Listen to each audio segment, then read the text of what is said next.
Salut les marques, salut Smart et bienvenue dans Catch Up, le podcast qui transpire le catch. Chaque semaine, on analyse ensemble les shows de la WWE. Cette semaine, direction le show bleu SmackDown du 6 août. Et avec moi pour cette analyse exceptionnelle, Tonton. Salut Tonton. Salut El Patron, salut les marques, salut les Smart et salut le peuple de Catch-Up. Bienvenue dans le monde merveilleux du show bleu. Wouh, ça chauffe.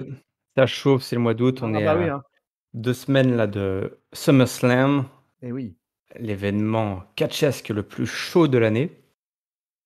avec Triple Mania. Avec Triple Mania, si ça peut te faire plaisir, Tonton. Oui, qui aura lieu samedi, dans la nuit de samedi à dimanche, c'est le 14 août. Tu peux le regarder en direct? Tu as tout à fait moyen de le regarder en direct. C'est tout à fait possible, quoi. Moi, je le regarderai un peu décalé, quoi, en général, hein, mais je vais le regarder très très vite après sa sortie. De toute façon, il me tarde. Et alors Oui. c'est le retour du public comme partout, tu vois. Et le Triple Mania de l'année dernière avait été assez triste pour ça. Donc là, il y a une carte qui s'annonce plutôt sympa pour la Triple A et j'espère que ça va, ils vont tenir leurs promesses. Ouais, si vous voulez retrouver d'anciens de la WWE, c'est, je crois, ce soir-là qu'il va falloir être devant sa télé.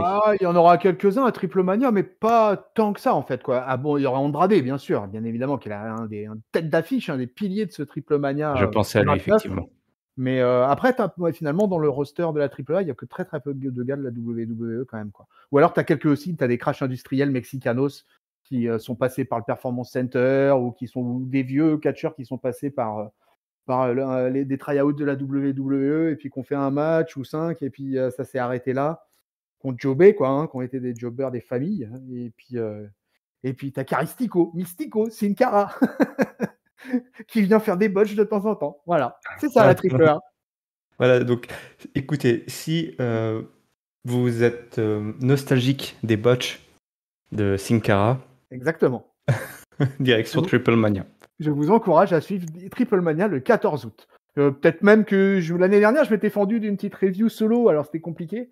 Mais on verra si je suis chaud ou pas. Ouais, bon, écoute, j'espère que tu étais chaud pour le show bleu, justement, Toujours. qui s'est ouvert avec Sasha Banks. Sasha Banks qui est donc de retour et elle n'a pas perdu de temps puisqu'elle a lancé un défi à Bianca Belair la semaine dernière. Elle l'a trahi, elle l'a attaqué. Donc le retour de cette grosse rivalité qui avait mené à ce fameux main event de WrestleMania. D'ailleurs, ce main event, il est cité puisque Sasha Banks nous explique que sans la présence de La championne. de la boss, non, sans la présence de la boss, justement, De la boss, oui. de la Bianca La boss, la Belair, championne. n'aurait pas été tout simplement, n'aurait pas fait partie de ce main event. Donc Bianca Belair, si elle est là où elle est aujourd'hui, c'est grâce à Sasha Banks. Bianca Belair. Elle a un peu gagné le Rumble quand même. Oui, c'est vrai. Un Oui, peu. oui, mais le Rumble n'est pas du tout cité. Non, c'est vrai. C'est vrai qu'il y a peu de rappels d'ailleurs de ça maintenant, quoi. Ouais. Bianca Belair, justement, elle débarque. Elle rappelle justement que Sasha Banks, alors finalement on est mauvaise langue, parce que on en parle un petit peu du Royal Rumble. Elle se rappelle un bon souvenir en disant que Sasha Banks avait imploré Bianca Belair de la choisir, puisque Bianca Belair justement avait remporté le Royal Rumble, qu'elle a donc supplié pour pouvoir faire partie de ce main event. Donc Belair débarque.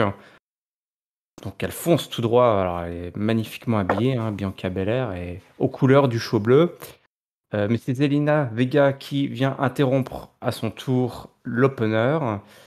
Et les femmes s'invectivent, elles s'échangent 2-3 répliques. Elle nous explique notamment, Zelina Vega, elle a un petit peu marre de se faire passer devant, alors qu'à chaque fois, elle fait ses preuves.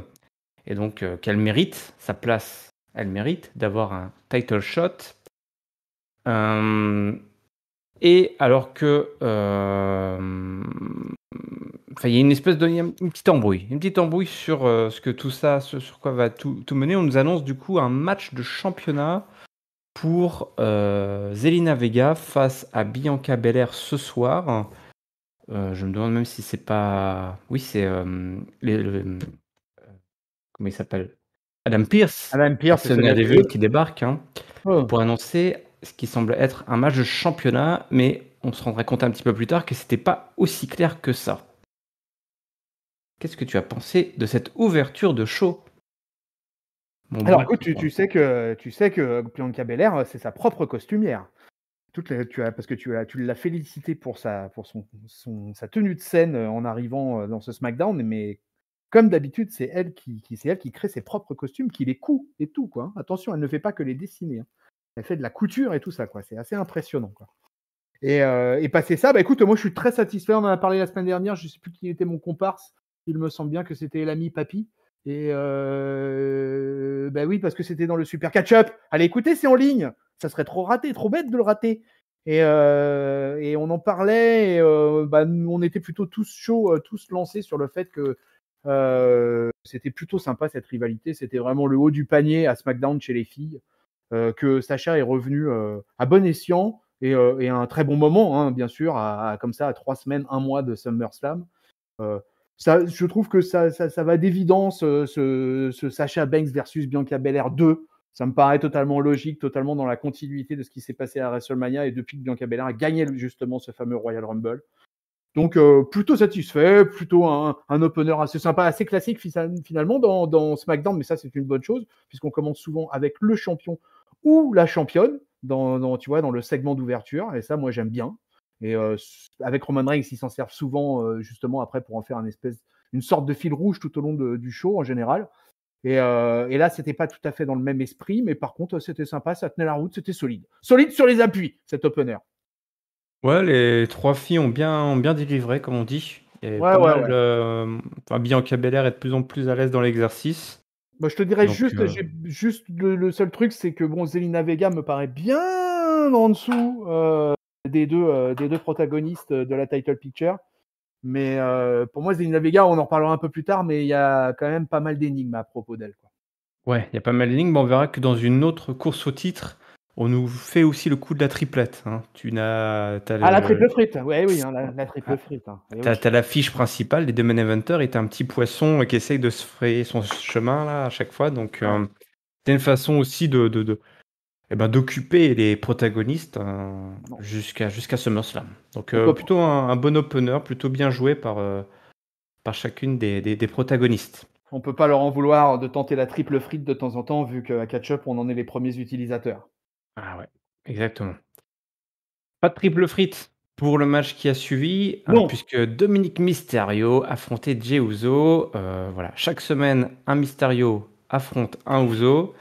Cette semaine, c'est le fiston qui affronte Jey. Alors d'ailleurs, maintenant, Jey et Jimmy, ils ont tous les deux les cheveux rouges. Je sais pas de quand ça date, mais Oui, bah, ça date de cette semaine. ouais, donc c'est dommage, puisque ça permettait de les différencier assez Eh facilement. oui, eh oui, c'est vrai. Voilà, mais bon, on va pas leur demander d'être plus intelligents qu'ils ne le sont déjà. Dominique donc place son Sunset Flip Powerbomb, chip shot de la part de Jimmy qui est côté ringside.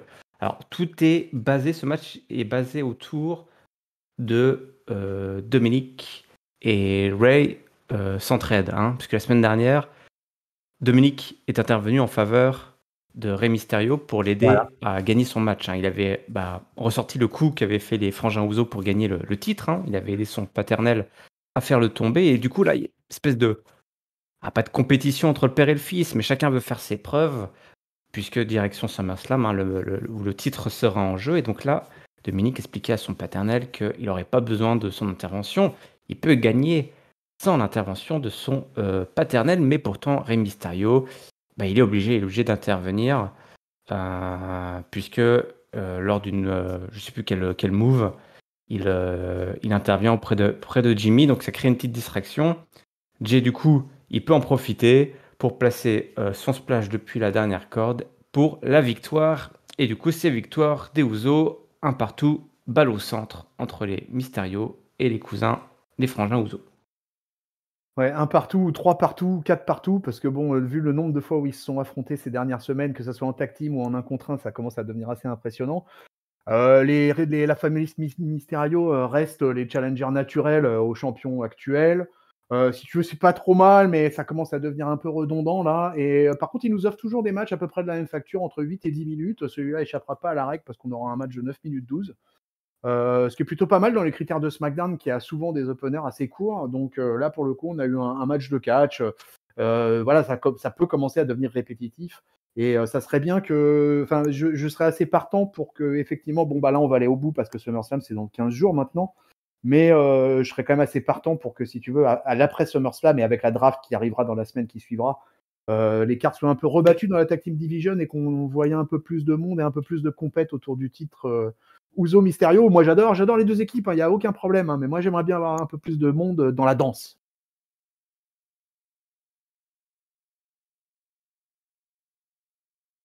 Effectivement, on tourne un petit peu en rond dans cette rivalité. Bon, tout va se décider à SummerSlam, hein. Je pense qu'après, tout ce beau monde va se séparer gentiment.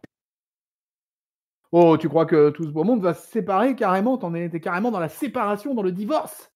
Dans le divorce de la rivalité elle-même. Ah, le divorce de la rivalité. Ah oui, d'accord. Ouais. Après, entre Dominique et son papa, on n'a toujours pas testé hein, la confrontation. Voilà, on Père. a Oh, pas tu veux une père-fils. Donc, confrontation père-fils? Ah non, mais ça, moi, ça me traumatiserait. Hein. Franchement, ça me traumatiserait. Déjà, rien qu'à l'époque du split entre les deux frères Hart, tu vois, mon cœur avait eu mal, avait saigné. Alors là, si tu me fais faire si tu nous organises un versus un, Ray versus Dominique, waouh, la bâche, l'ascenseur émotionnel. ouais, c'est bientôt, on est quoi? On a le temps encore, on a 5 mois avant le nouvel an, les repas de famille, c'est là en général où tout part en cacahuète, où chacun dit Ah ce ouais. qu'il a dans le cœur, dans les tripes, et que ça crée des conflits, et puis après, ouais, de la direction WrestleMania pour Allez, régler les différends. alors là, attends, alors là, sur le biggest stage of them all, alors là, ça serait quand même totalement incroyable d'avoir un Ray versus Dominique à WrestleMania. Alors écoutez, vous l'aurez entendu ici, Peuple du Catch-Up, c'est El Patron qui vous l'aura dit. Notez ça et faites du fact-checking dans les commentaires, s'il vous plaît. Merci. On a quelques petits récaps à droite à gauche, notamment Seth Rollins qui avait attaqué Edge la semaine dernière. Oui, oui. Euh, Il veut tuer le père, Voilà, exactement. puisqu'on est dedans. Edge explique d'ailleurs ce qu'il pense vraiment de Seth Rollins, que c'est juste un gros prétentieux avec un ego surdimensionné. Il est prêt à dire ce qu'il a à dire à Seth Rollins ce soir. On passe ensuite à un match sans enjeu. Un match sans enjeu, si ce n'est un match de contender. Voilà. Alors, je sais que... c'est un match avec un enjeu, pardon, mais si je dis ça, si je m'embrouille un petit peu, c'est que je sais que dans la rédaction, au studio, ça crée un petit peu de la polémique, tous ces matchs de first contender face au champion. Ah oui. C'est-à-dire qu'il faut battre le champion pour pouvoir avoir droit à un match face au champion. C'est vrai que dit comme ça paraît un peu con, mais bon, on Bah n'est oui. plus une connerie près. Non, mais si on pouvait s'en passer d'une de plus, bah écoute, ce serait pas plus mal, mais ils ont décidé de s'entêter. Ouais. Alors, je sais qu'on est dans une période de dégraissage intensif du roster et Oui. qu'il y a un petit peu moins de monde qu'auparavant, mais quand même, il y a toujours des gars prêts à participer à ce genre de match pour devenir un first contender. J'aurais tendance même à dire que c'est l'essence même de ces matchs de first contender, c'est de désigner, de faire ressortir un mec parmi tous les mecs qui prétendent aller chercher la ceinture. Là, c'est pas le cas, c'est pas comme ça en ce moment, c'est pas comme ça que ça se passe à WWE en 2021. En 2021, il faut battre le champion pour pouvoir avoir un match face au champion. Oh là là. Je vais dire du Shinsuke- mal, je vous préviens tout de suite, peuple de catch-up, je vais dire du mal. Aïe aïe aïe. Bon, Shinsuke Nakamura, c'est lui qui a tiré, qui a gagné à la courte paille. Il affronte ce soir Apollo Crews, le roi Shinsuke Nakamura. The King. Le King, comme il est introduit par Bugs, son guitariste officiel. Qui a une voix très aiguë. Hein. C'est Shinsuke. Ah ouais, toi qui côtoies des stars du rock chaque semaine, tu peux affirmer nous confirmer même que Bugs a toutes ses chances pour devenir le Freddie Mercury de demain. Hein. Rien que ça, ouais. Ça serait énorme, hein, mais il a encore un peu à travailler, mais il monte très bien dans les aigus, ça il faut lui reconnaître, quoi. Il a les aigus, il a la carrure. Et je pense pas que ça soit un manchot à la guitare, hein, parce que la plupart du temps je l'ai vu faire live, de temps en temps il y a des petits playbacks. Mais là, par exemple, sur ce vendredi, il me semble bien que son gratte était live, donc écoute, c'est honorable de sa part. Je trouve qu'il faut saluer la performance de ce garçon. Je crois que Et sur sa il chaîne a quand même YouTube, ou des beaux bras, hein. Instagram Il a des quoi? beaux bras, hein. Il a des Oui, beaux il a bras, des je disais. ah bah, ouais, bah, il faut ça, hein, pour enchaîner les accords. Je crois que sur son compte Instagram, il enchaîne les séances de gratte et à la salle, tu vois? Donc c'est D'accord. un jour, il fait des pompes, des tracts et puis l'autre jour, il gratte un peu. Il bosse la musique, Ouais. d'accord. OK, ouais, c'est pas mal comme planning. Un homme aux multiples talents. Bon, Nakamura est plutôt en jambes ce soir face à Apollo Crews. Oui, C'est un peu vite lui fait, hein. c'est oui, c'est lui qui mène un petit peu la danse, mais le commandant Aziz, le Commander Aziz, intervient, en chopant le King Nakamura, du coup provoquant la disqualification et la victoire de Shinsuke, qui parvient à s'échapper de l'emprise, de la menace de Commander Aziz, qui s'apprêtait à lui placer encore un pouce là dans la gorge. Et, donc bah, c'est Nakamura qui remporte, bah, son title shot. Je ne sais pas si c'est prévu Par pour DQ, SummerSlam cette histoire, mais par DQ, ouais. et ouais, parce que là, c'est un petit peu la question justement fact-checking vite fait, peuple de catch-up, parce que là, moi j'avais un vieux doute en fait à la sortie du match parce qu'il gagne. Le match, c'est même pas un match, enfin ça dure 2 minutes 10 avant l'intervention du behemoth d'Apollo Crews et du coup, moi j'ai le doute sur le fait que, Shinsuke obtienne le shot. Mais dans l'absolu, je me suis dit: «Bon, bah, oui, si, ça doit marcher» parce que, si je me souviens bien, à l'entrée, des catcheurs, à aucun moment, l'annonceur a déclaré que, voilà, si, il fallait uniquement gagner, clean pour pouvoir remporter le title shot donc je pense que c'est bon, quoi. Alors moi, écoute, voilà, on en a déjà parlé longuement la semaine dernière parce qu'avec Papy et moi, il y avait notre ami Géliel, à qui on fait un coucou, qui nous a fait un petit guest, dans le super catch-up là et Papy et moi, alors là, pour le coup, on est vraiment anti contenders match. On trouve tout simplement que c'est de la matière fécale et que vraiment, mais alors là, c'est vraiment la pire idée qu'ils aient eue depuis le printemps là, et que c'est dans tous les weekly, on se fâte ça, des contenders match, comme s'il n'y avait pas assez de mecs dans le roster. Là, effectivement, ils virent à tour de bras. Alors peut-être que ça commence à devenir plus compliqué à en trouver, mais j'en doute fortement quand même. Et donc voilà, on nous organise plus de compètes, ou à la rigueur, je sais pas moi, n'importe quoi, des matchs de qualif pour obtenir un 1 contre 1 entre contenders, un tournoi, un n'importe quoi ou n'importe quoi. Bah non, non, non, on fait affronter directement le champion et donc souvent on fait perdre le champion dans cette configuration-là. J'ai même envie de te dire tout le temps. Dans Ouais. ces matchs, moi je reproche énormément le fait qu'il n'y a aucun suspense, quoi. Ma seule surprise dans ce match, ça aurait été que Shinsuke gagne par DQ, quoi, si tu veux. Mais je m'attendais à ce qu'il gagne clean en fait. Donc au final, il gagne par DQ. Bon, ok. Et on verra que ça s'est pas fini dans la soirée et que malheureusement, c'est pas fini à Raw non plus la semaine prochaine, lundi. Donc non, non, vraiment là, moi j'adhère vraiment pas à ça. Et puis le dernier petit point, c'est sur le contender en lui-même, hein, sur le Shinsuke. Si tu veux, avec toute la grosse bagarre qu'il y avait eu la semaine dernière, où il s'était retrouvé assis dans le ring et que ça avait pété les ronds de chapeau là entre les cordes. Et moi, je m'attendais plutôt à un truc qu'on allait aller vers Cesaro ou vers quelque chose comme ça. Et bah non, ça sera Shinsuke Nakamura qui est repropulsé dans la course de la ceinture intercontinentale. Bon, il est plutôt en forme en ce moment. Il est un peu moins feignasse, un peu que je le trouve des fois. Et là, je le trouve se donner pas mal. Donc, c'est déjà ça de gagner. Oui, oui. Après, c'est vrai qu'on se pose toujours la question de pourquoi ils s'embêtent, enfin pourquoi pourquoi ils nous proposent pas ce fameux match de l'échelle, à 6, Mais SummerSlam, oui, ça mais ferait une très belle oui. affiche. À chaque gros pay-per-view, ils passent à côté. Là, je sais pas pourquoi. Ça fait combien de temps qu'on n'a pas eu un match hormis le Money in the Bank, de match à l'échelle pour ce titre Alors, intercontinental. ça date de Clash of Champions 2020, avec le match avec Sami Zayn, Jeff Hardy, AJ Styles, avec Le fameux. la fameuse menotte, etc. Tu vois, voilà, donc Clash of Champions, c'est septembre, donc voilà, c'est ça, septembre 2020. Ça fait Donc, quasiment un an, hein. ça fait pas loin d'un an, ouais, effectivement, qu'il n'y a pas eu un match comme ça pour Alors après, je peux l'Intercontinental. comprendre, c'est vrai que c'était un match tellement incroyable que peut-être les mecs n'osent plus. Peut-être, peut-être.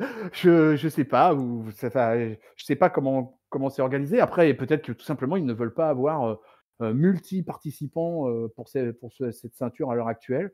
Ils ont l'air de vraiment vouloir pusher Nakamura dans l'absolu, puisqu'il a gagné la rivalité contre Corbin. Il est devenu l'espèce d'un king un peu au rabais, un king un peu discount, hein, parce que bon, on n'aura pas eu de King of the Ring.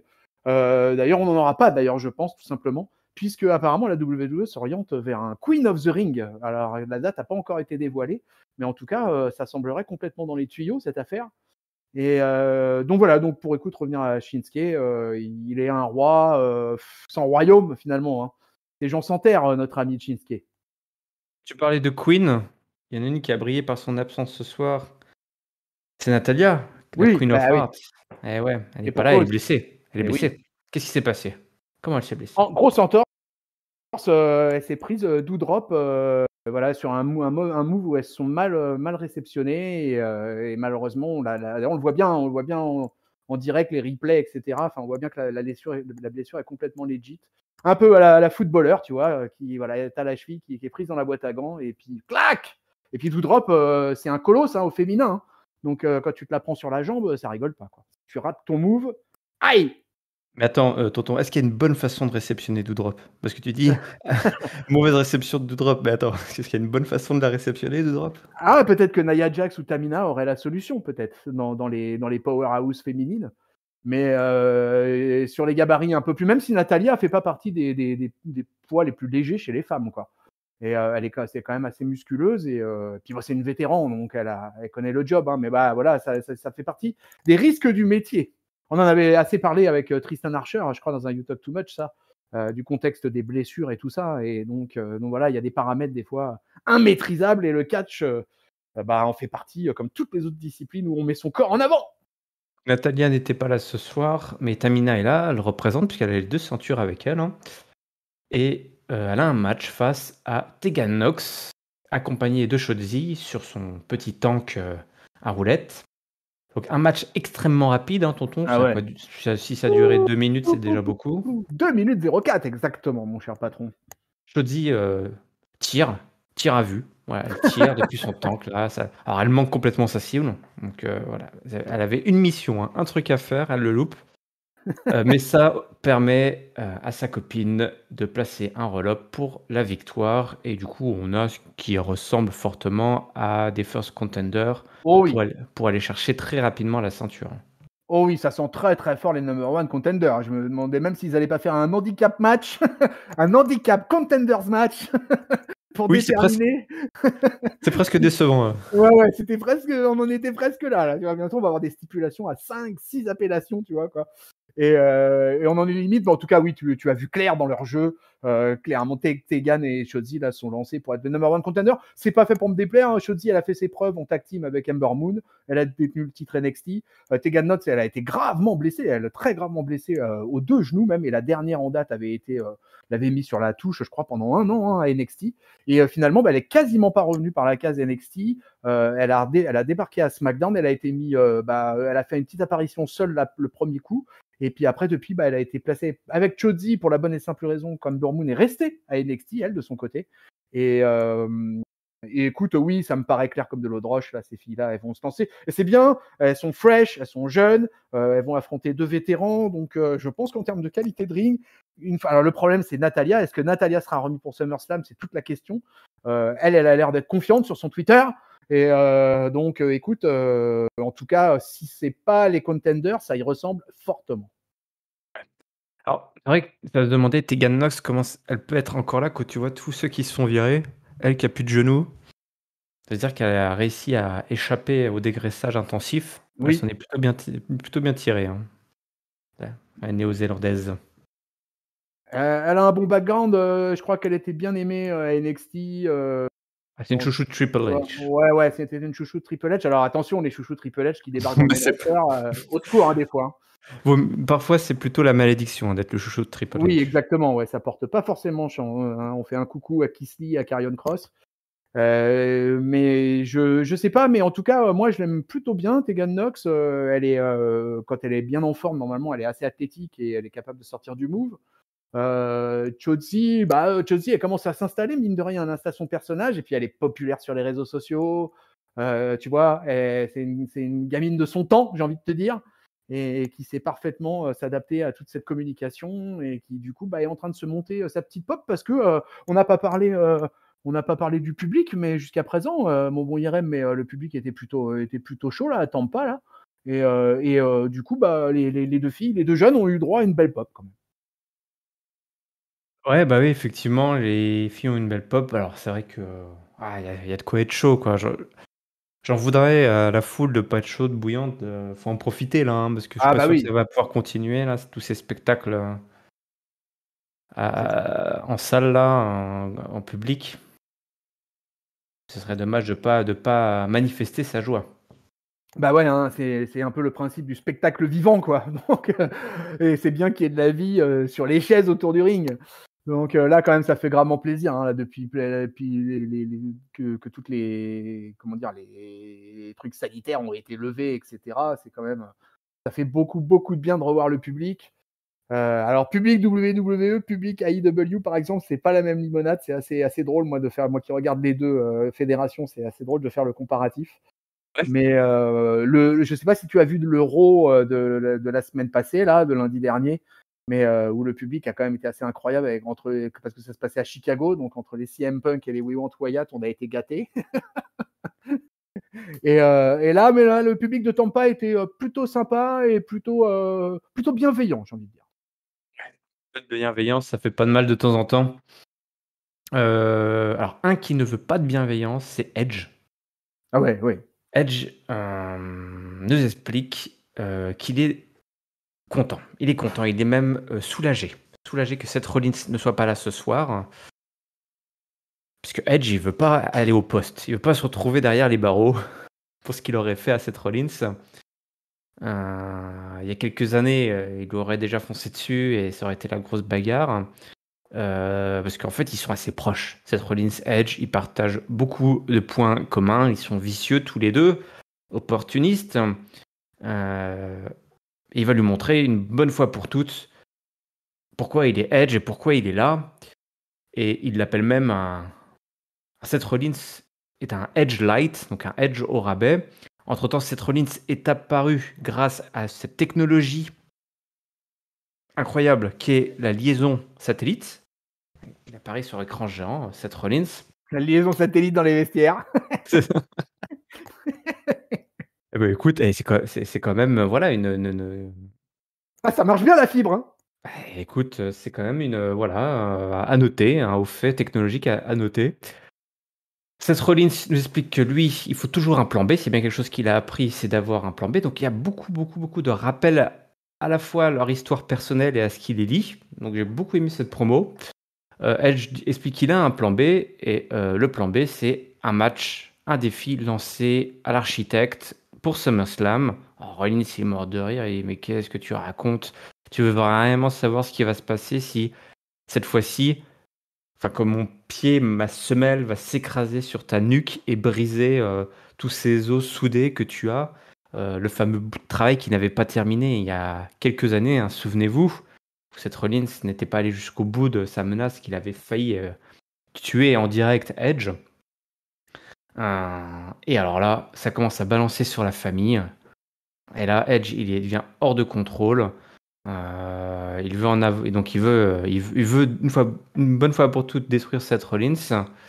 Et il lui dit, bah écoute, ouais, justement, t'aurais dû terminer le boulot là il y a 6 ou 7 ans, 2014, quand toi et moi on s'est retrouvés tous les deux entre les cordes. Et Rollins dit qu'il veut, enfin voilà, que Edge n'est pas à la hauteur, de Seth Rollins. Et le challenge est accepté dans un dernier affront, une dernière provocation. Eh ben écoute, c'était intense, je trouvais, c'était intense et c'était plein de petites références au passé. Et du coup, j'ai beaucoup, beaucoup apprécié là, ce petit échange par satellite. Non. Ouais, c'était, écoute, c'est pareil, j'ai un peu envie de te dire, comme l'opener, on est là dans la continuité d'une rivalité, qui est un truc qui est assez écrit, assez travaillé, avec peu d'interactions physiques entre les deux. à part les attaques qui vont bien de temps en temps de SmackDown en SmackDown. Puis finalement, hop, on se décroise et on se retrouve au micro l'un, et puis finalement on se retrouve en liaison satellite dans les vestiaires.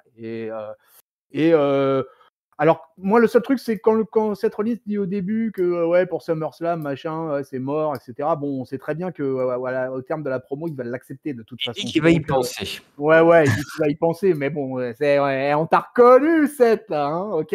Donc, on sait très bien comment ça va se finir finalement la promo à ce niveau-là. Mais c'est pas grave, c'est bien. Il est insupportable as fuck, Seth Rollins, avec son rire, avec ses costards incroyables chaque semaine. Cette semaine, c'était les papillons roses. Ouais, c'était les papillons cette semaine, exactement. Et Edge, Edge marche très bien là dans le rôle du grand frère, voire quasiment de l'oncle, le tonton, dans le rôle du tonton. Et on est un peu dans l'histoire de famille des Mysterio du début. Et avec Papy, on a fait de la psycho là-dessus la semaine dernière aussi, sur le fait que Seth Rollins voulait tuer le père et tout.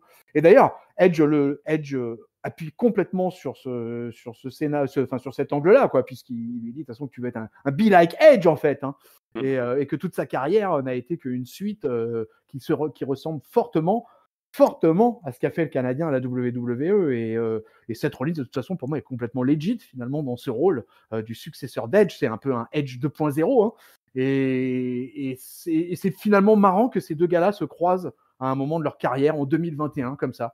Voilà, on se retrouve avec ce croisement. Alors, maintenant, le dernier truc, c'est il reste 2 semaines avant SummerSlam. Je pense qu'il n'y aura que très peu d'interactions physiques encore, en tout cas pas vendredi prochain, mais peut-être qu'on aura un face-off pour le Go Home Show. Donc tout ça, c'est plutôt bien. Pour moi, ça me va très bien. Maintenant, reste à savoir... Seth Rollins, il parle malgré tout, je ne sais pas si tu as remarqué, mais il parle quand même beaucoup de l'Universal Championship. Il parle beaucoup du Il en main event. référence tout le temps. Il l'a dans un coin de sa tête. Exactement. Il est en permanence en train de rappeler Universal Championship, main event. Je suis du main event material. Et il va falloir que ça soit bien entendu, quoi. Donc je pense qu'il va arriver avec les crocs à SummerSlam, notre ami Seth Rollins. Et du coup, ça voudrait dire que notre ami Edge est parti peut-être pour jobber à nouveau pour un jeune. Et moi, je n'en dis que du bien de ça depuis plusieurs semaines et plusieurs mois, et de l'attitude en général de Edge. Je trouve que c'est peut-être un des plus beaux runs de vétérans qu'on ait depuis ces dernières années. Là. Parce qu'il y en a eu quelques-uns qui ont été, qui sont ou qui seront encore pathétiques. Je me demande à qui tu fais référence. Je sais pas, comme ça, un truc comme ça.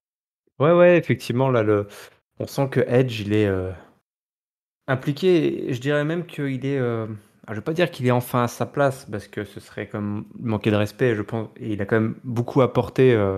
Sa présence à WrestleMania était quand même c'était quand même un beau coup.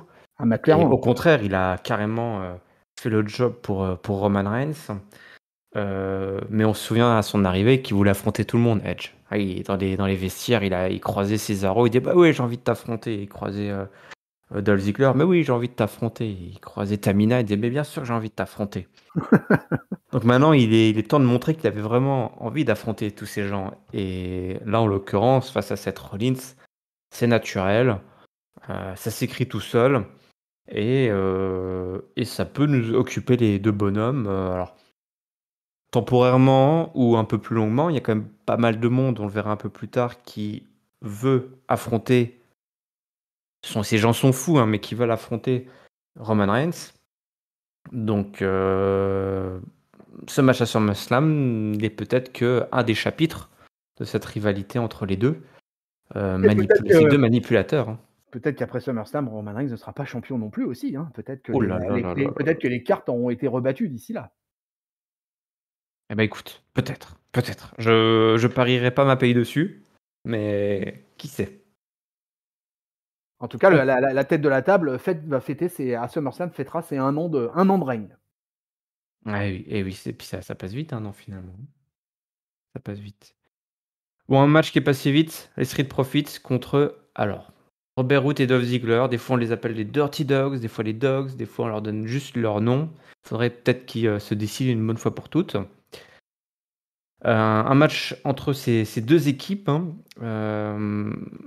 C'est d'ailleurs les Heels qui prennent le contrôle du match avant d'avoir le comeback de Dawkins et Montesford avec peut-être un des plus incroyables frog splash de l'histoire des frog splash. Ah ouais. Si ce n'est au moins l'atterrissage, parce que alors là, l'important c'est pas la chute, c'est l'atterrissage, comme pour citer un célèbre film français. Écoute, Montesford, je sais pas combien de côtes il a, mais il a dû s'en péter quelques-unes là sur cet atterrissage, puisqu'il il a fait le soleil, il a fait 3 fois la roue. Et c'est d'ailleurs ce qui a conclu ce match avec la victoire des Street Profits face aux Dirty Dogs. Ah, quel programme là! Quel programme pour tous ces gens!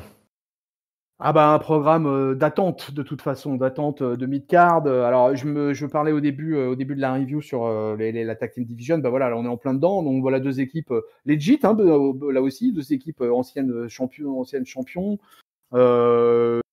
qui s'affrontent un peu comme ça en 1 contre 1, en 2 contre 2 et pour patienter. Finalement, j'ai presque envie de te dire que ce match-là, il est là pour le spectacle. Alors c'est un peu dommage justement parce qu'au final, malgré le frog splash des frog splash, on a un match de 4 minutes 50 quoi. C'était pas grand-chose quoi. On leur donne pas un gros os à ronger quand même à nos amis de la Tag Team Division.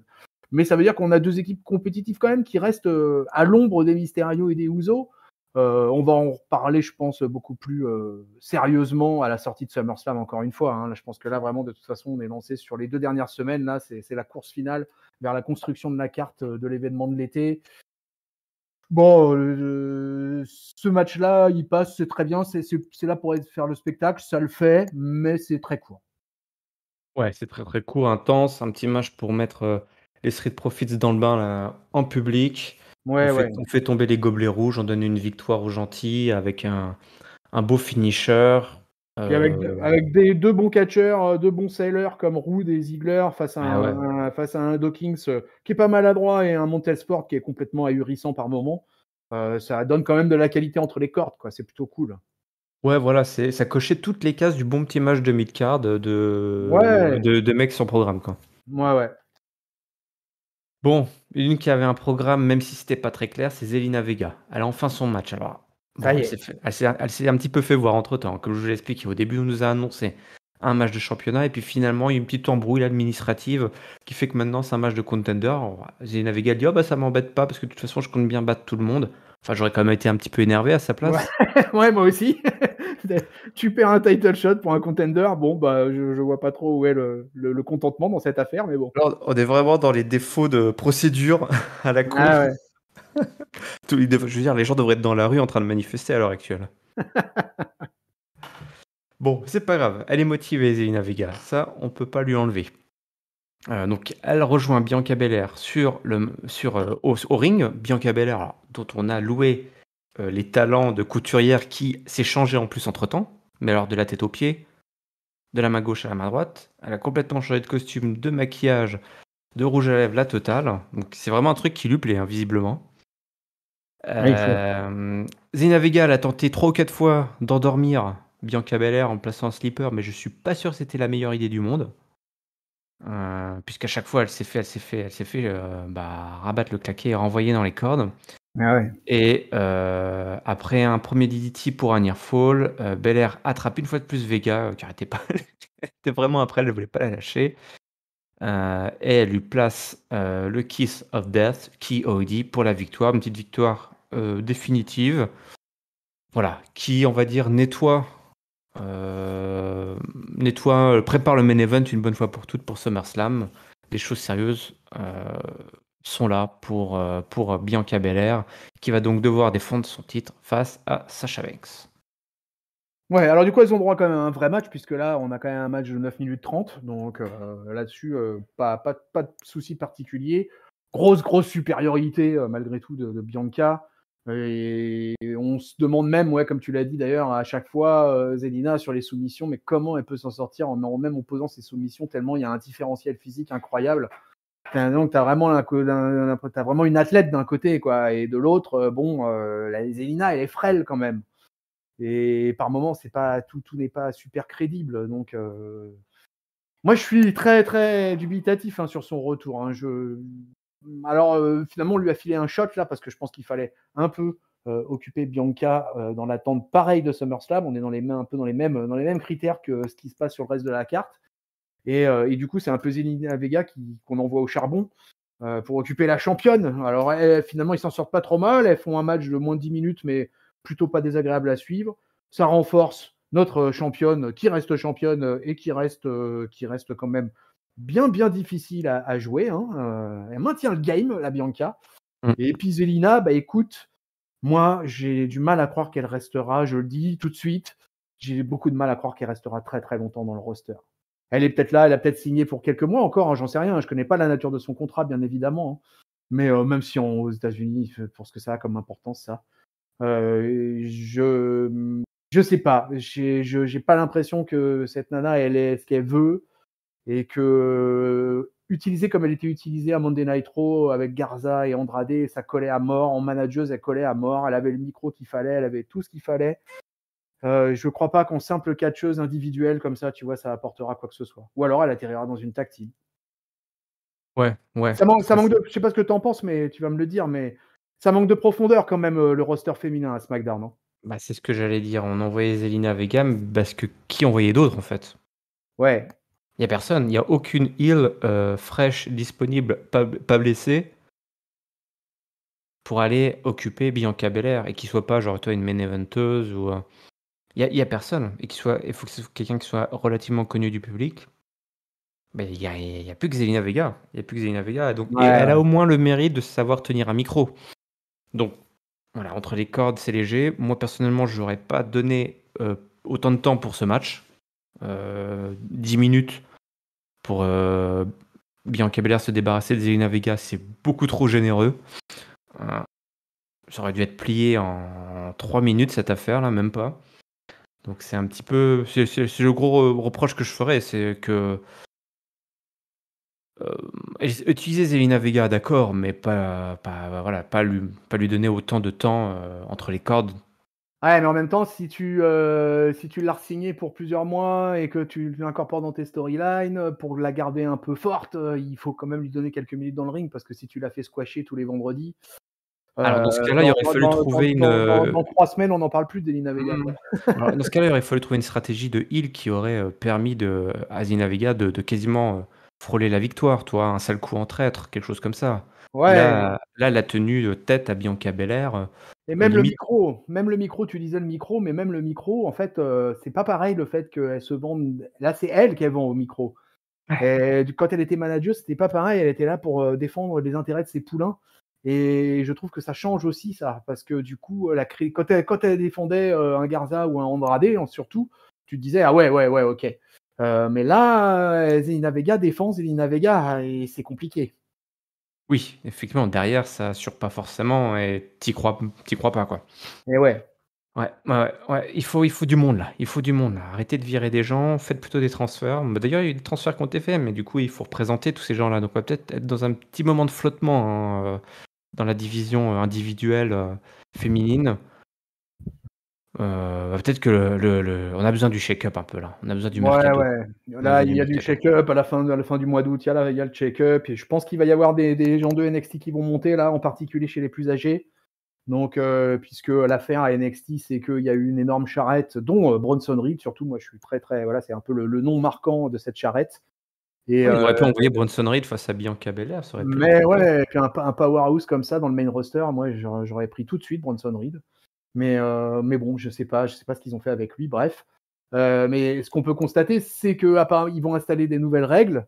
Apparemment un nouveau logo, beaucoup de choses vont changer d'après tous les insiders et d'après Triple H lui-même, puisque c'est lui-même qui a fait une interview en ce sens. Donc on va avoir des montées de NXT. Bon, écoute, jusqu'à présent, le traitement des stars de NXT qui arrivent dans le main roster, qui arrivent dans la Big League, on sait que c'est toujours assez aléatoire, donc on verra ce que ça va donner à la fin août. On n'en est pas là pour l'instant, on est à la road to SummerSlam, et c'est déjà bien suffisant. Quel étrange main event nous avons eu. Oui. Alors moi, personnellement, en tant que grand fan adorateur du Baron, j'étais très heureux d'apprendre qu'il avait les honneurs, ou plutôt que SmackDown avait les honneurs d'avoir Baron Corbin en match de main event. mais c'était assez surprenant. Il a affronté ce soir Finn Balor qui compte bien. Alors Finn Balor, il s'est fait son programme, lui. T'as des gens, tu sais pas quel programme ils vont avoir pour les prochains mois. Finn Balor, lui, c'est très clair dans sa tête. Baron Corbin, John Cena, Roman Reigns. Voilà, le programme de Finn Balor, il veut les éliminer un par un. Il a sa C'est death bon. list. C'est Kill Bill, c'est Kill Finn. Voilà, Pas Finn mal. Balor, il va aller affronter tout ce beau monde. Roman Reigns va regarder le match. Il a dit qu'il était relativement intéressé par ce match. Donc même Roman Reigns trouve de l'intérêt dans ce main event. Un peu plus tôt, avant que le match commence, justement, Finn Balor dit qu'il n'était pas content. Baron Corbin lui avait coûté son title shot à SummerSlam. Alors ça, on va pas y revenir. C'est quand même je pense qu'il s'est plus que fait avoir dans cette histoire. On a aussi une petite intervention de Paul Heyman au micro qui a un petit peu expliqué des histoires de contrat, que ça suffisait pas de mettre son nom sur un contrat pour aller choper un titre. Il a l'air assez concerné, notamment avec l'apparition de Biggie. Biggie qui était là avec sa mallette et qui rigolait de façon totalement hystérique pour se rappeler que il est là, Biggie. Il est dans l'ombre. Il est dans Et l'ombre, oui. prêt à jaillir avec son Money in the Bank. Et la menace plane. La menace plane. Tu vois, toi, Biggie caché sur Roman Reigns, par exemple? À SummerSlam? Ouais. Oh là Afin de là, ça serait incroyable, mais j'ai des doutes en fait pour l'instant sur est-ce que ce serait pas trop tôt pour faire de Ah bah Biggie un si. champion? Ouais, quand même, hein. Là, il y a trop de star power là à SummerSlam. Biggie à côté. Ouais, il aurait de la pop, mais derrière, c'est Ouais, dur. ouais, ça serait difficile, ouais, ça serait difficile d'enchaîner sur un ring. Je le vois plutôt, caché sur un pay-per-view intermédiaire ou, tu vois, sur un Clash of Champions, je sais pas. Mais, ou alors ils vont tranquillement j'espère quelque part, ils vont tranquillement le construire et ils vont laisser aller ça jusqu'à, tu vois, le début de l'année 2022 pour, vraiment, là, faire une bonne storyline, pour, le vraiment qu'il soit monté très, très haut au niveau de la pop, quoi, tu vois, au niveau du public. Ouais, Peut-être ouais. quelques injustices, quelques mecs qui le menacent de lui piquer sa mallette, tu vois, dans l'intervalle. S'il se passe un peu tous ces artifices-là, peut-être qu'ils peuvent nous faire un truc sympa. Et faire monter la sauce Ouais, pour ouais. Biggie Bon, en de tant que top toute façon, babyface. tout ça n'est qu'un nuage de fumée, hein. Son intérêt est peut-être plutôt porté du côté du show rouge, malgré tout. Aussi, oui. Bon, allez, c'est l'heure de la rencontre, mais en fait, Baron Corbin, en homme généreux qu'il est, nous explique qu'il veut pas, déjà, il veut pas se battre ce soir, il veut juste offrir, enfin, dire qu'il est désolé. Voilà. Il est désolé, Balor, il est désolé de ce qui s'est passé la semaine dernière. C'était un malentendu, hein. Moi, j'ai vu les images. C'est un malentendu évident. Baron Corbin ne voulait pas créer du tort à Finn Balor. Mais Finn Balor, en bon face qu'il est, n'accepte pas les excuses du pauvre baron. Il lui met une grosse patate dans la tronche. Le baron qui essaie d'éviter la rencontre physique. C'est un homme civilisé. Il veut régler cette affaire par les mots, par l'entente, par la diplomatie. Mais Finn Balor, qui est un voyou Irlandais. irlandais, voilà. On sait ce que ces gens ne valent pas grand-chose quand il s'agit de civilisation et d'être poli, hein, voilà, ils ne comprennent que la bagarre.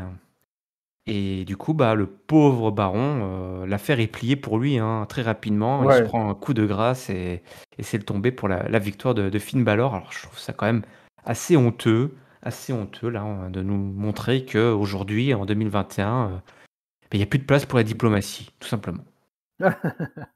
Voilà, c'est la bagarre et puis c'est tout. Et oui, voilà. C'est la réponse de Finn Balor en 2 minutes 39. Alors après, Finn Balor, il chope le micro, il lui dit qu'il veut le titre universel, et s'il doit passer par John Cena, il le fera. Il suffit de nous donner le lieu, la date, et voilà, toutes les informations nécessaires pour faire ce match. Quand soudain, Roman Reigns et Paul Heyman débarquent pour discuter. Il nous dit que voilà, il essaie de donner une opportunité à Finn Balor, mais attention de ne pas citer le nom de la tête de la table, d'accord? impunément, comme ça. Ça ne se fait pas. Roman Reigns lui balance son micro en plein dans le torse. C'était assez agressif, hein, comme mic drop. Il a carrément arraché un téton à Finn Balor. Et là, il se passe un truc un peu gênant pour le pauvre Finn qui est encore bien loin du star power qui parfois entoure la WWE, puisque au moment où on sent que la bagarre va monter, on a les fans qui chantent Cena, Cena, et Finn Balor se fait attaquer par les Usos par derrière.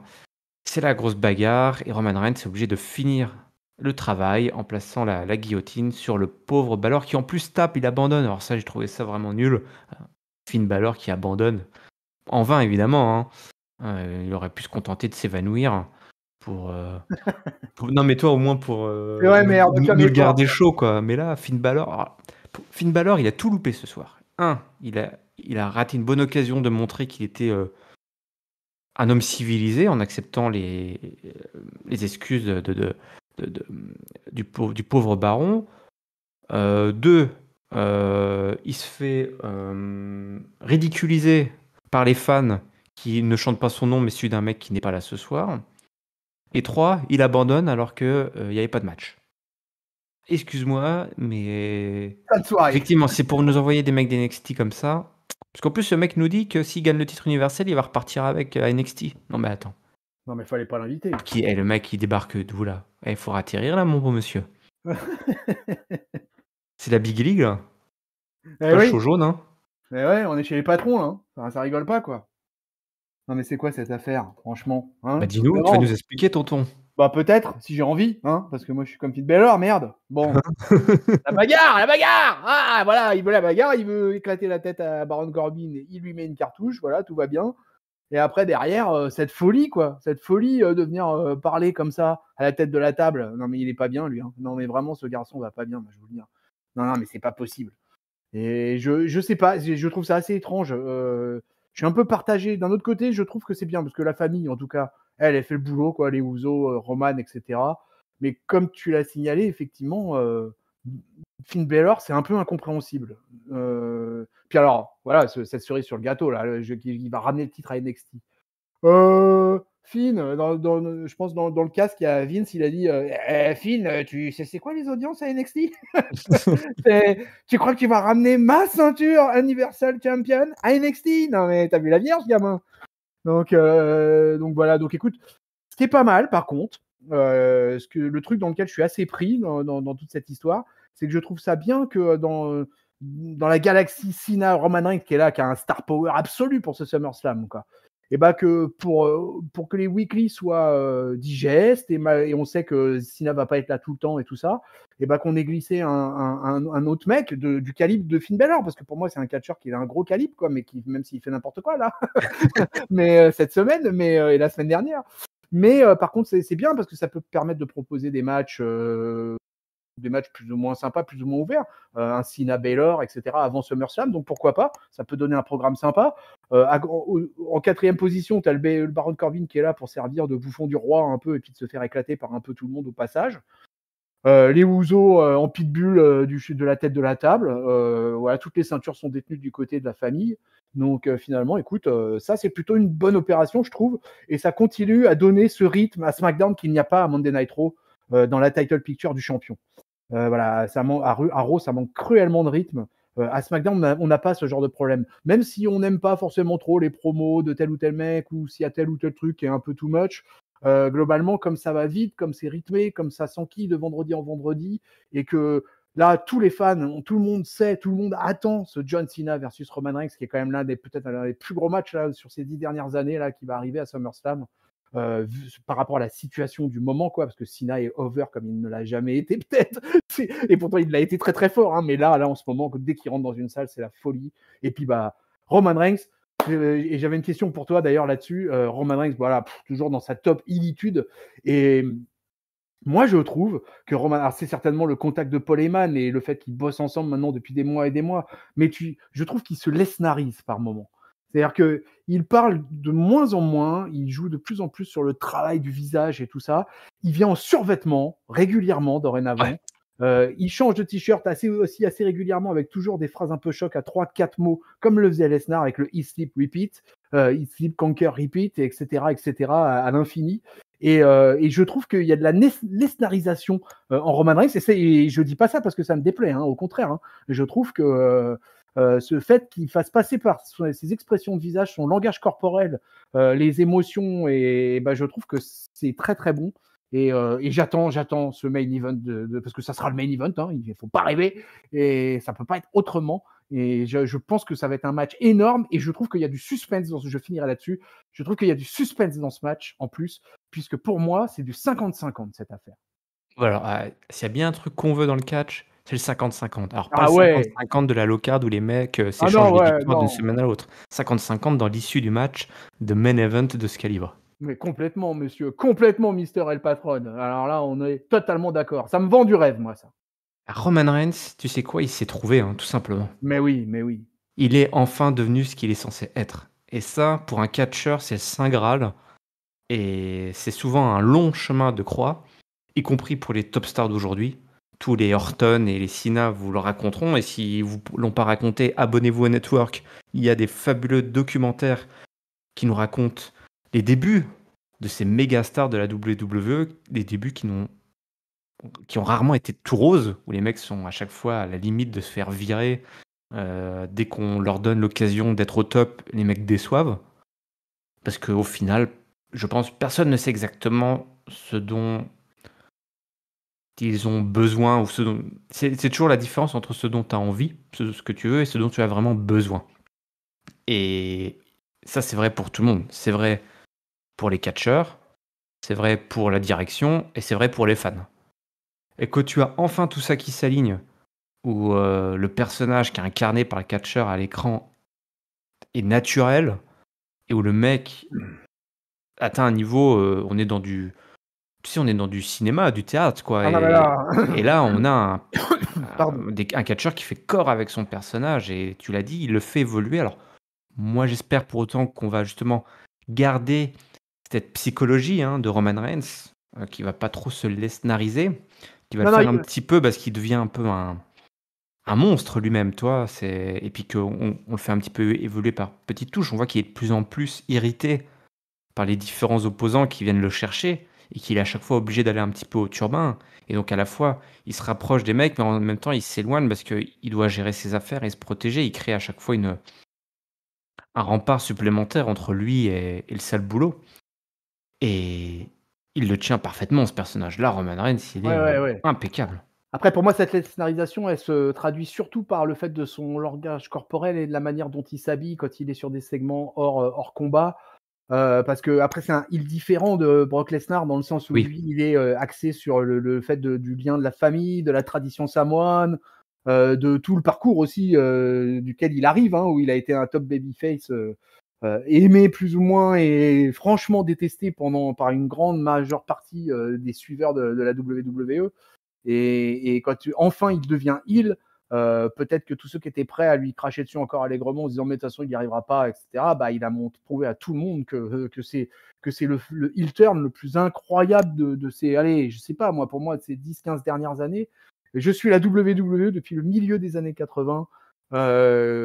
Pour moi, Roman Reigns actuellement est l'un des plus grands top heels que j'ai jamais suivi à la WWE. Il y en a eu des très grands. Alors je le mettrai pas en top 1, top 2, top 3, j'en sais rien. Mais on va dire dans une vingtaine de grands heels comme ça de l'histoire de la WWE, Roman, il est au moins dans ce top 20.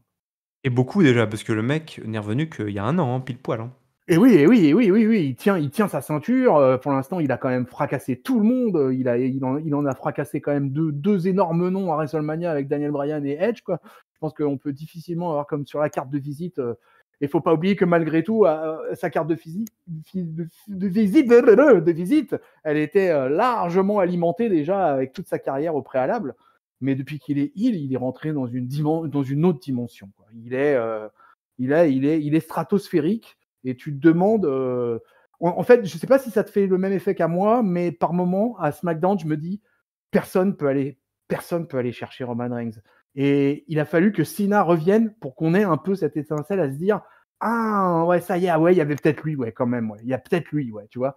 Et c'est pour ça que ça a fait basculer mon mon avis sur SummerSlam en me disant ah ça y est, pour la première fois, Roman, il est en danger là. Il y a alerte, Johnny B. Good. Et ça va être beau, ça je te le dis, ça va être beau cette affaire. Bah, quand Roman Reigns, c'est ce qui est beau aussi, c'est que Roman Reigns, donc ce heel turn a concrétisé tous les fantasmes à la fois des bookers, de la direction et des fans, puisque Roman Reigns, on lui mettait une pression de ouf pour ça devait être lui la star du show, ça devrait être la top star de la WWE. Donc il devait du coup avoir des responsabilités. Être la head of the table, c'est aussi head of WWE en fait. Et de par ce heel turn, il a complètement accepté ce rôle à jouer. Ça lui a coûté son alignement, mais nous, ça nous a offert. En fait, la vérité, c'est qu'effectivement, Roman Reigns était fait pour être la tête de la WWE, être le représentant de la WWE, être le chef de la WWE, être le catcheur le plus over, tout en haut de la chaîne alimentaire. Et quand ces choses-là se concrétisent, c'est assez formidable. Et aller affronter l'ancien représentant, l'ancien visage de la WWE, donc John Cena, là c'est le clash ultime. Je pense qu'on en a un tous les 10-15 ans, c'est des clashs comme ça. Hein. Et celui-là, il va avoir lieu là dans 2 semaines. Dans 2 semaines. Et ça va être à ne pas manquer, assurément. Bon, oui. Mon tonton, c'est l'heure de rendre des comptes. Ouais. C'est l'heure du mot de la fin. Si tu veux bien nous partager pour cet épisode exceptionnel de SmackDown, ton top, ton flop et ta note, s'il te plaît. C'est la révision des comptes, comme dirait Benny Money, un podcast québécois sur c'est juste de la lutte que je vous recommande fortement. Salut Benny Money. Mon top flop note de ce Friday Night SmackDown 1146. Alors mon flop, ça va être facile en fait. Mon flop, c'est tout simplement la stipulation des Contenders match. Je l'ai donné lundi. J'écoute, je fais un back-to-back cette semaine. Et après Raw, SmackDown, je donne donc ce flop au Contenders match. Je ne comprends pas cette stipulation. Je ne veux plus voir cette stipulation. Je déteste cette stipulation. Je te provoque en duel, cette stipulation. Ce n'est plus possible. On espère que ça va arrêter très très vite et qu'on va retrouver des 1 contre 1 avec des mecs qui cherchent la gagne et avec le champion qui regarde, qui est au commentaire, même s'il a envie. Mais plus de champions dans les Contenders match. Merci la WWE. Et puis mon top, on en a longuement parlé là pour le coup là, donc je suis pas loin de vouloir le donner à Roman Reigns, à tout ce qui se passe à la fin, etc. Mais je suis partagé parce que j'ai bien aimé aussi l'opener avec les filles.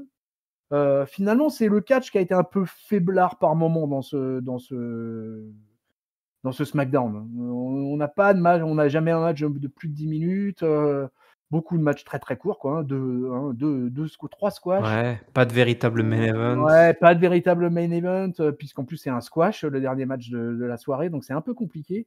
Donc je vais sortir une personnalité plutôt qu'un match sur ce SmackDown. Et cette personnalité, ce sera Roman Reigns pour toute son œuvre et pour tout ce que l'on vient de raconter tous les deux à l'instant. Et ma note, c'était solide pour moi. SmackDown, ça reste solide, même quand c'est pas dans des super trucs. Il n'y a pas un gros main event cette semaine, effectivement. Donc, du coup, ça fait baisser un peu ma note. Mais je trouve que les histoires sont bien développées, que tout s'enchaîne bien pour SummerSlam.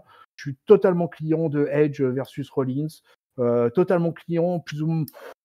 J'aurais peut-être aimé voir peut-être un Cesaro dans l'équation de l'Intercontinental, mais je me dis qu'il reste 2 semaines, alors peut-être que ça va pas s'arrêter là. Je vais essayer d'être optimiste. Et allez, je vais lui mettre un 3 à ce SmackDown. Allez, c'est vendu. Ouais, c'est plié, c'est vendu, adjugé. Moi, mon flop, je le donne à ce voyou de Finn Balor. Tu es cohérent. Ah ouais, non, qui est indigne de vivre en société. Le mec est incapable de se comporter correctement.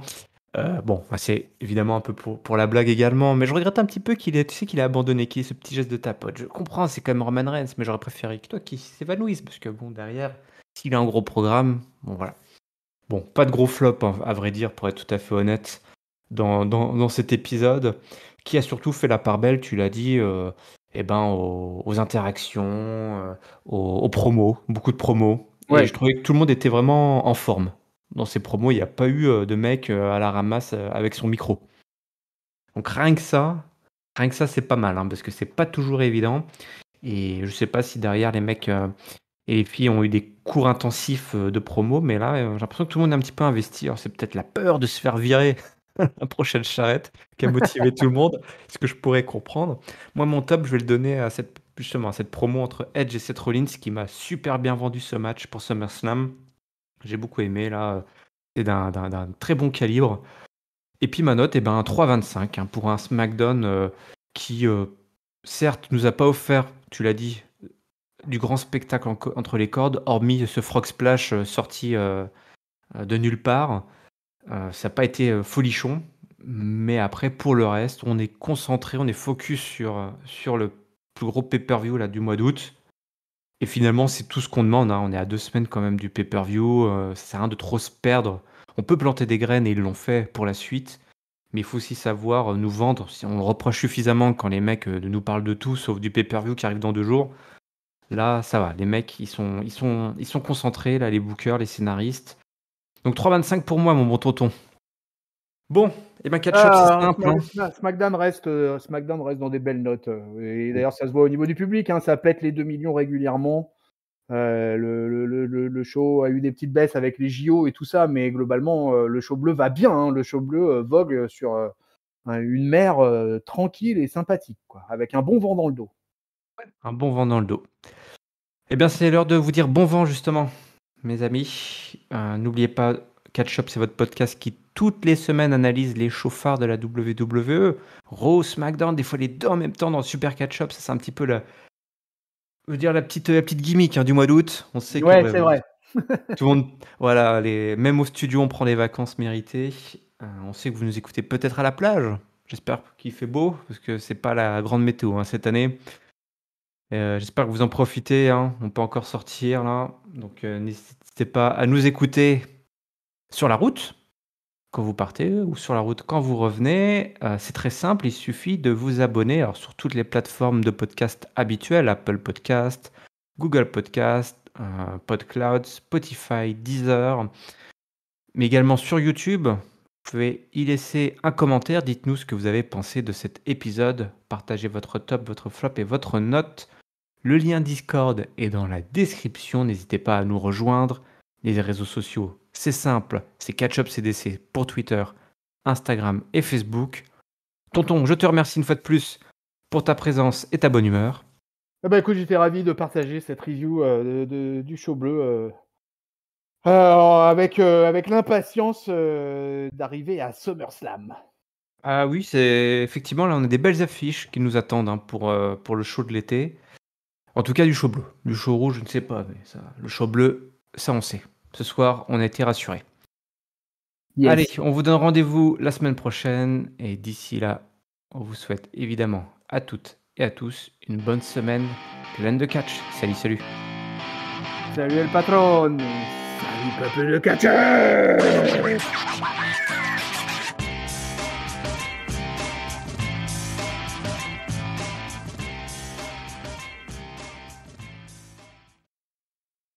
Quel voyou ce Finn Balor quand même. Mal élevé. Pas poli et pas propre sur lui en plus. Ah, cette immigration irlandaise, hein. Quelle plaie. Elle nous a fait du mal. Elle nous a fait du mal.